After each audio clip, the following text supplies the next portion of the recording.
मित्रों, एक बार महर्षि दुर्वासा के श्राप के कारण स्वर्ग ऐश्वर्य धन वैभव विहीन हो गया। तब सभी देवता भगवान विष्णु के पास गए। भगवान विष्णु ने उन्हें असुरों के साथ मिलकर समुद्र मंथन करने का उपाय बताया। साथ ये भी बताया कि समुद्र मंथन को अमृत निकलेगा, जिसे ग्रहण कर तुम अमर हो जाओगे। यह बात जब देवताओं ने असुरों के राजा बलि को बताई, वे भी समुद्र मंथन के लिए तैयार हो गए। वासुकी नाग की नेति बनाई गई। मंदराचल पर्वत की सहायता से समुद्र को मथा गया। समुद्र मंथन से उच्चैश्रवा घोड़ा, ऐरावत हाथी, लक्ष्मी, भगवान धन्वंतरी सहित 14 रत्न निकले। तो आइए जानते हैं समुद्र मंथन से निकले 14 रत्नों का रहस्य। एक कालकूट विष। समुद्र मंथन से सबसे पहले कालकूट नाम का विष निकला था। विष को देखकर सारे देवता और असुर काफी डर गए थे। तब संसार की रक्षा करने हेतु भगवान शिव ने उस भयंकर कालकूट विष को पी लिया। इसका अर्थ है कि परमात्मा हर इंसान के मन में ही स्थित होते हैं। अगर हम सबको परमात्मा रूपी अमृत की इच्छा है, तो सबसे पहले हम सबको अपने मन को मथना पड़ेगा। जब हम अपने मन को मथेंगे, तभी अंदर से बुरे विचार रूपी विष बाहर निकलेगा। हम सभी को बुरे विचारों को अपने परमात्मा को समर्पित कर देना चाहिए। 2 कामधेनु। समुद्र मंथन के पश्चात दूसरे नंबर पर निकली कामधेनु गाय। वह अग्निहोत्र यज्ञ की सामग्री उत्पन्न करने वाली गाय थी। इसलिए कामधेनु गांव को ब्रह्मवादी ऋषि मुनियों ने ग्रहण कर लिया। दोस्तों, कामधेनु प्रतीक है मन की निर्मलता का, क्योंकि किसी भी इंसान के अंदर से बुरे विचार निकल जाने पर उसका मन निर्मल हो जाता है। ऐसी स्थिति में उस इंसान का परमात्मा तक पहुंचना आसान हो जाता है। 3 उच्चैश्रवा घोड़ा। तीसरे नंबर पर उच्चैश्रवा घोड़ा निकला, जिसका रंग सफेद था। इस घोड़े को असुरों के राजा बलि ने ग्रहण किया। मानव जीवन की दृष्टि से देखें तो उच्चैश्रवा घोड़ा मन की गति का प्रतीक है। दुनिया में मन की गति को ही सबसे अधिक गतिशील मानी गई है। अगर आप अमृत रूपी परमात्मा की प्राप्ति चाहते हैं, तो आपको अपनी मन की गति पर नियंत्रण रखना होगा। तभी आप परमात्मा को प्राप्त कर सकते हैं। 4 ऐरावत हाथी। समुद्र मंथन के क्रम में चौथे नंबर पर ऐरावत हाथी निकला था, जिसके 4 बड़े बड़े दांत थे, जिसकी चमक कैलाश पर्वत से भी अधिक थी। ऐरावत हाथी को देवराज इंद्र ने अपने पास रख लिया। दोस्तों, ऐरावत हाथी प्रतीक है बुद्धि का। उसके 4 दांत लोभ, मोह, वासना और क्रोध का प्रतिनिधित्व करते हैं। दोस्तों, शुद्ध व निर्मल बुद्धि से ही हम विकारों पर काबू रख भगवान की प्राप्ति कर सकते हैं। 5 कौस्तुभ मणि। 5वें स्थान पर कौस्तुभ मणि निकला, जिसे भगवान श्री विष्णु ने अपने हृदय पर धारण कर लिया। दोस्तों, कौस्तुभ मणि प्रतीक है भक्ति का। जब आपके मन से सारे विकार निकल जाएंगे, तब आपके मन में भक्ति ही शेष रह जाएगी। 6 कल्पवृक्ष। समुद्र मंथन के दौरान 6ठे नंबर पर कल्पवृक्ष निकला था। सारी इच्छाओं को पूरा करने वाले कल्पवृक्ष को देवताओं ने मिलकर स्वर्ग में स्थापित कर दिया। कल्पवृक्ष प्रतीक है हम सबकी इच्छाओं का। यानी अगर हम सबके अगर मन में इच्छाएं होगी, तो हम परमात्मा को प्राप्त नहीं कर सकते। 7 रंभा अप्सरा।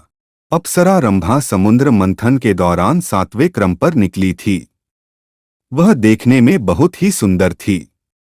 वो सुंदर वस्त्र और आभूषण पहने हुए थी। उसकी चाल मन को लुभाने वाली थी। रंभा अप्सरा को भी देवताओं ने अपने पास ही रख लिया। दोस्तों, अप्सरा प्रतीक है इंसान के मन में छुपी वासना का। जब कभी भी हम किसी विशेष काम में लगे होते हैं, तब हम सबके अंदर वासना आकर हम सबका मन विचलित करने का प्रयास करती है। उस स्थिति में हम सबको अपने मन पर नियंत्रण होना बहुत जरूरी है। 8 देवी लक्ष्मी। समुद्र मंथन के दौरान 8वें स्थान पर निकली थी देवी लक्ष्मी।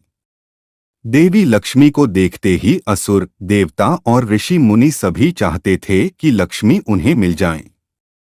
लेकिन देवी लक्ष्मी ने भगवान श्री हरि विष्णु को पति रूप में स्वीकार कर लिया। लक्ष्मी प्रतीक है धन, वैभव, ऐश्वर्य व अन्य सांसारिक सुखों का। जब हम सब परमात्मा रूपी अमृत को प्राप्त करना चाहते हैं तो सांसारिक सुख भी हमें अपनी ओर खींचते हैं, पर हम सबको उस ओर ध्यान ना देकर केवल परमात्मा की भक्ति में ही ध्यान लगाना चाहिए। 9 वारुणी देवी। देवी लक्ष्मी के बाद 9वें क्रम पर वारुणी देवी निकली थी। सभी देवताओं की अनुमति से इसे असुरों ने ले लिया। दोस्तों, वारुणी का अर्थ होता है मदिरा यानी नशा। यह भी एक बुराई है। दोस्तों, इंसान में नशा कैसा भी हो, संसार और समाज के लिए वह बुरा ही होता है। अगर हम सबको परमात्मा को पाना है तो हम सबको सबसे पहले नशा छोड़ना होगा। 10 चंद्रमा। समुद्र मंथन के दौरान 10वें क्रम पर चंद्रमा की उत्पत्ति हुई, जिसे भगवान शिव ने अपने मस्तक पर धारण कर लिया। दोस्तों, चंद्रमा शीतलता का प्रतीक है। जब हम सबका मन बुरे विचार, लालच, वासना, नशा आदि से मुक्त हो जाएगा, तब हम सबका मन चंद्रमा की तरह शीतल हो जाएगा।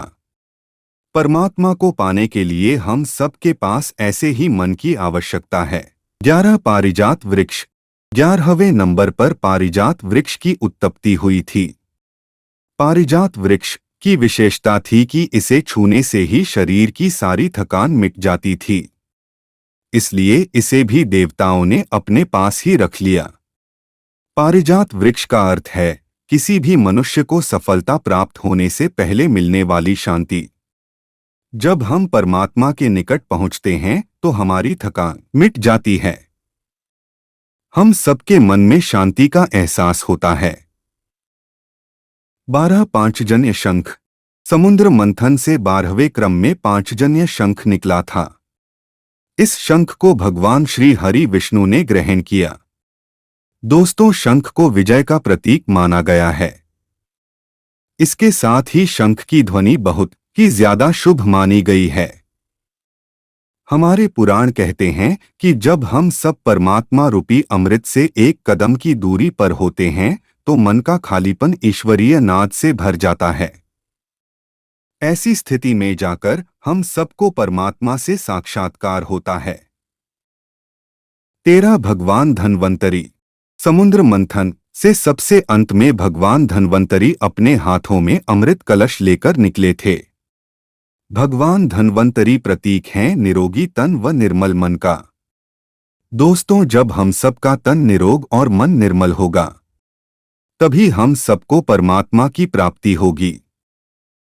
14 अमृत। समुद्र मंथन में 14 नंबर पर अर्थात सबसे अंतिम में अमृत निकला था।